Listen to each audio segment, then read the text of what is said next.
Дали да студираш или колку вреди дипломата? Дознай само во ова видео. До 2030 година 2/3 од работните места ќе бараат диплома.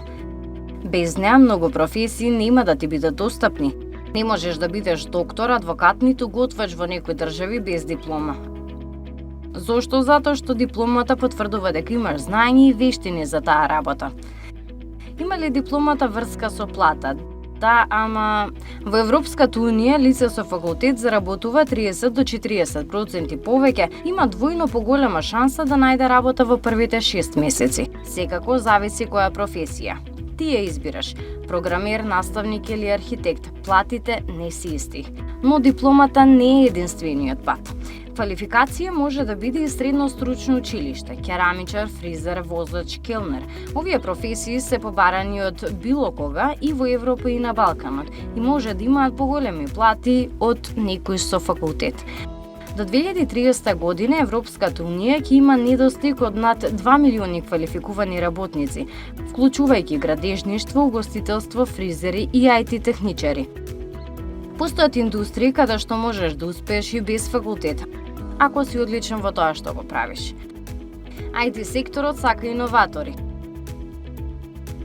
Не е чудо што Джобс, Гейтс и Цукерберг го напуштија факултетот и станаа милионери. Пеачите Ријана, Хери Стајлс или актерките Дженифер Лоренс и Мили Боби Браун, или пак еден од најгледаните јутјубери Мистер Бист, се само неколку примери на богати и познати луѓе од ентертејнинг секторот без диплома.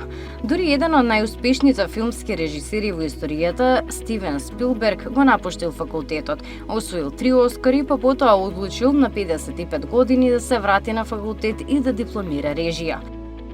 Меѓутоа, освен знаењето, дипломата е и сигнал дека знаеш да учиш, да завршуваш работи и да функционираш во системот. Работодавците го ценат тоа. Не заборавај го тој дел.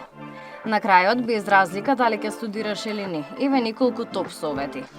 Кога да студираш? Кога ќе почувствуваш дека е вистинското време? Не е неопходно веднаш. Во Шведска многу луѓе прво патуваат, работат и джуниор работи истражуваат.